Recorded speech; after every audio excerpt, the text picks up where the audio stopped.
Greetings, believers and non-believers. This is Rabbit Ape here to improvise an off-the-cuff response to Mr. VenomFangX.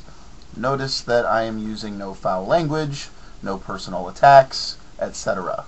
I haven't actually seen this video yet, so we'll just go through point by point and we'll see what happens. Welcome back, everyone. Today's video is a sequel to a video I made called Proof Evolution is an Evil Lie from Satan. Let's get right into this. Transitional fossils are what we should be able to find between species, or kinds of animals. Basically, we should be able to see what became a monkey, and then from a monkey to a human. And some people are going to say, okay, Piltdown Man and the Neanderthal Man, they've all been proven to be hoaxes, but I'm not going to, show you that, because you can... Not quite all of them. Alright, post some links. Look it up yourself. Just Google it. Say Google, .com, and then go Neanderthal hoax, or Piltdown Man hoax, or Lucy hoax. Like, oh man, either they're fully human, or they're fully ape, or... Okay, I can also go to Google and look up Jesus myth. What's your point? Or it's like a ape skull with a, like a human jaw sawn down and sanded to fit, like... Utterly ridiculous what evolutionists are trying to do to make it seem like we evolved, which we didn't. But let's step... Okay, you're talking about some hoaxes that some individual scientists perpetrated. Away from monkeys to humans, we should be able to find evolution in every species, because if evolution's true, every form of life came from every other form of life. So... Wrong. Evolution... Okay. Every other form of life coming from every other form of life. No, it's a branching tree. Okay, speciation is the process by which, within a given species, due to geographic isolation, plus genetic drift, random mutations, etc. But if two populations separate and breed independently of each other, over time they can evolve into separate species. Why can't we find transitions between one form of life to another? What did the first elephant come from? What did the first bird come from? You know what I mean? Like, that kind of stuff is what we're looking for. However, evolutionists will admit no such transitional forms have been found. Okay, you want transitional forms? I'm going to post some links up here. You give me a few minutes. Looks like I'm going to have a lot of these to put in the description. Okay. And effectively what you're doing, dude, you're saying we haven't found the answer yet, so therefore God did it. No. On CNN, front page news, the T-Rex is proven to be the great ancestor of the modern-day chicken. Okay, so this is, what... I'm skeptical about that, but I'll look it up. Evolutionists are claiming they looked at the genetic code and they saw similarities and they said, wow, the T-Rex is the ancestor of the chicken. Okay. According to evolutionists, didn't the dinosaurs go extinct 65 million years ago? So let me get this straight. A comet, or a meteor, or an ice age, or something selectively destroyed all the dinosaurs, but the chickens survived.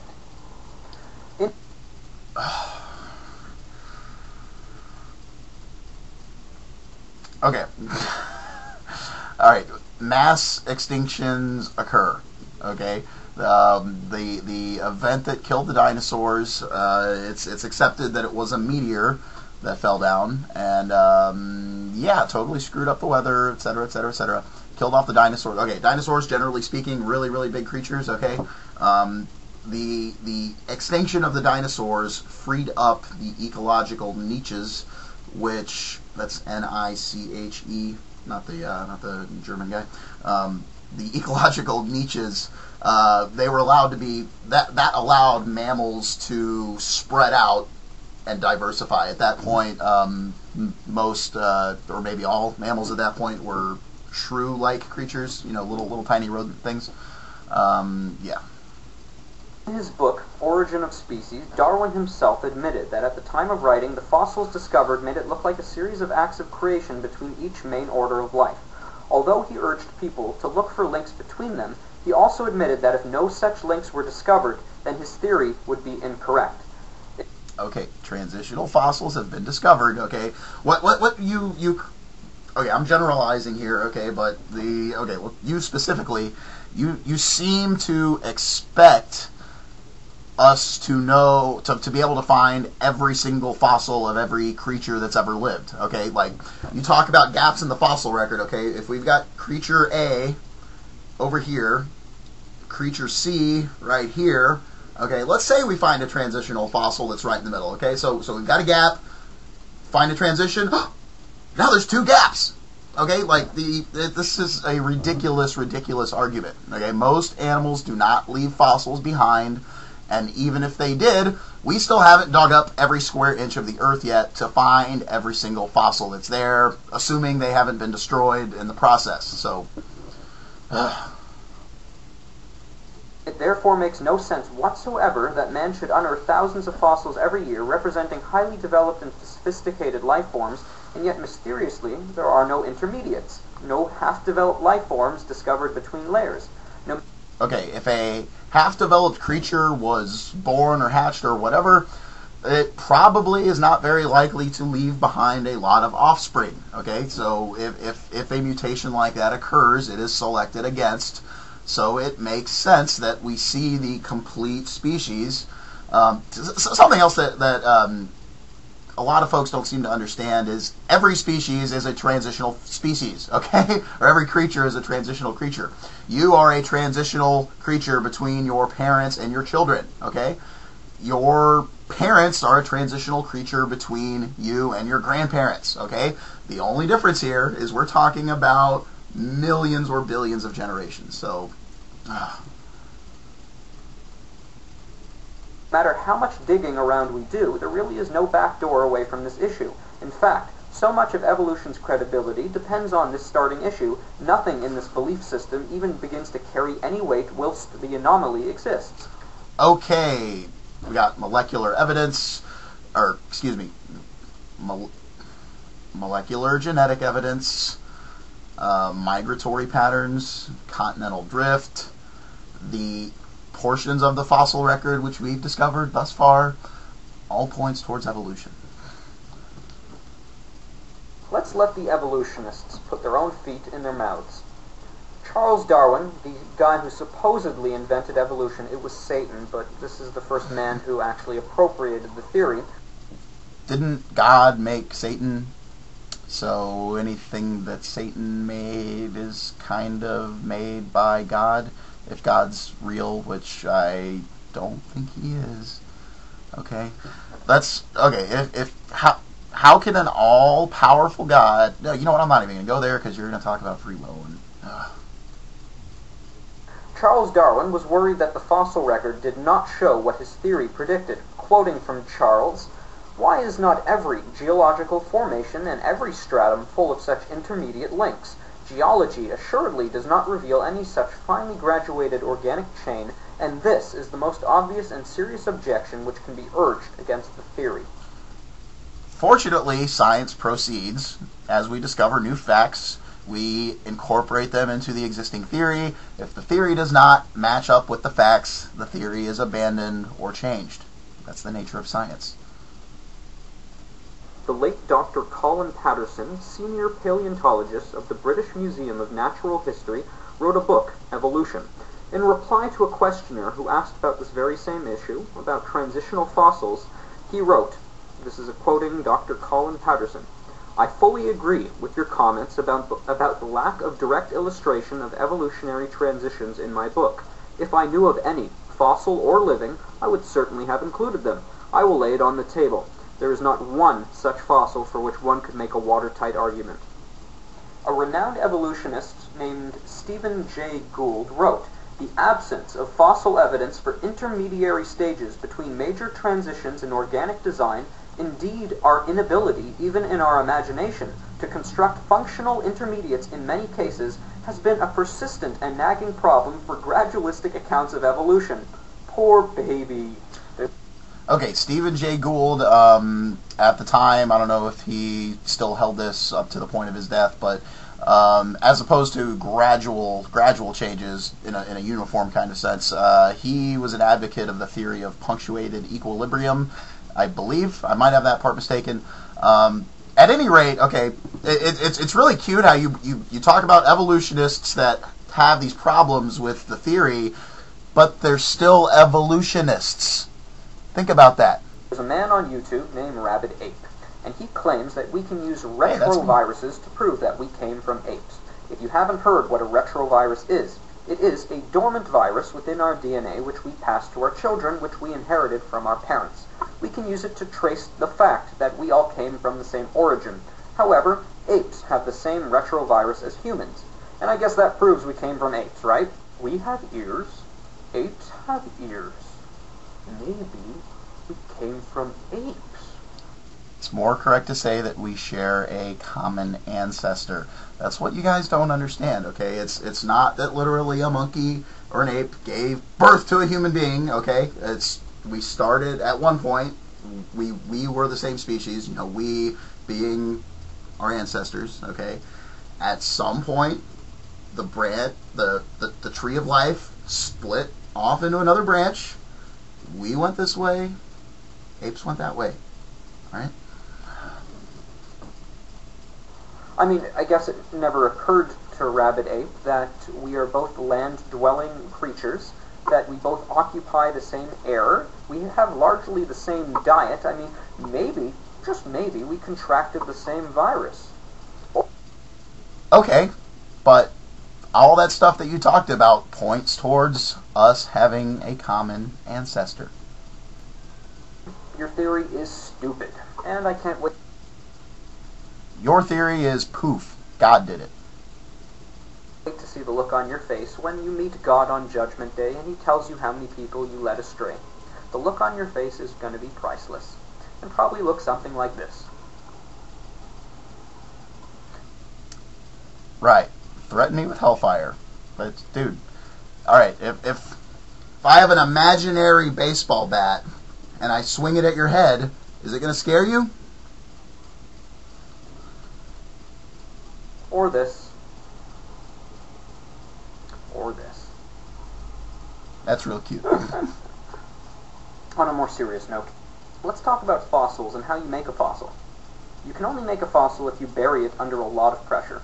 I mean, let's do a little experiment. Have you ever bought a chicken? Just a dead chicken? Why don't you put it in your backyard? You can even chain it down if you'd like. As you watch it decompose over the following few days, you will realize that wind, rain, weather, and other animals are going to pick apart the body. So wait, are you suggesting that not all animals leave fossils? And eventually, within weeks, the bones will be spread out and there'll be no chicken left. You can't create a fossil by just leaving a dead body on the ground. The forces that will destroy that body. There'll be nothing left to fossilize. The only way you can fossilize something is if you bury it rapidly. And the only thing that could have possibly buried all those dinosaurs and all the creatures that we find scattered around the world is a flood. Oh, you silly guy, you silly guy. Okay. Just, you've really got to watch Nick Gisbert's series on the flood. Okay, he spends an hour and a half going through how ridiculous the flood story is. I'm not going to go into it here. If you believe in the story of the flood, great flood, a flood of galactic, well, worldly proportions, which is exactly what the Bible records. About 4,400 years ago, there was a flood. You've all heard the story of Noah's Ark. And it is... The Bible also has a talking donkey, a talking snake. The only compatible reasoning for why we find so many fossilized creatures of such enormous proportions. But we're going to talk about natural selection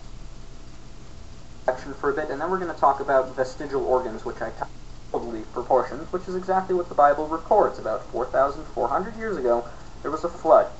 You've all heard the story of Noah's Ark. And it is the only compatible reasoning for why we find so many fossilized creatures of such enormous proportions. The only reason?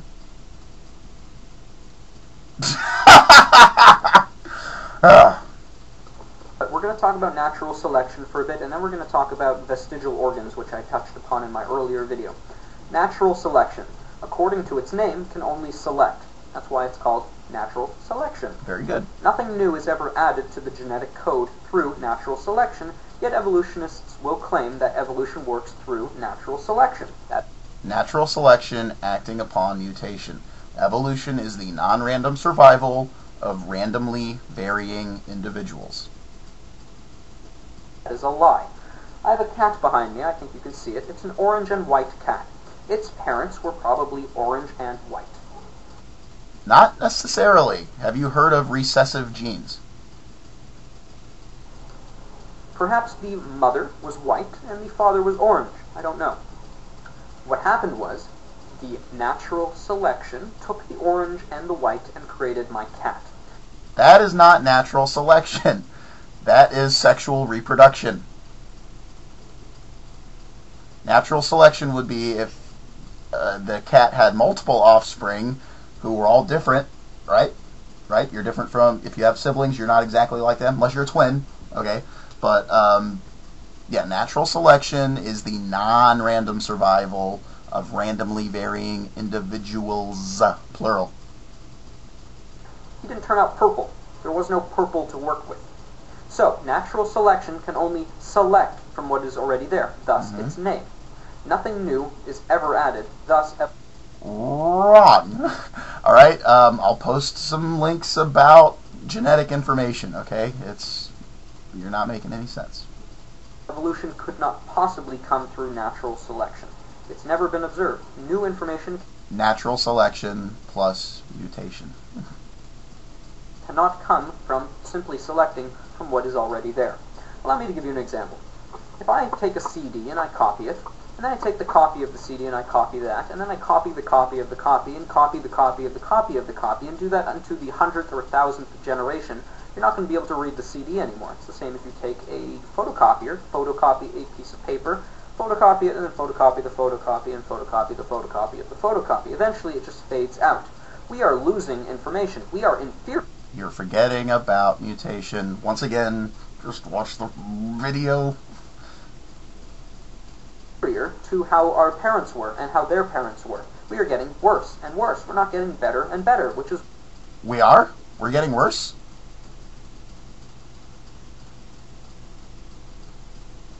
Why we have molars that don't have room for it in our jaw. We used to be bigger, we used to be smarter, and the... I beg to differ with that. We used to be smarter? What's your definition of the word smarter, dude? Man.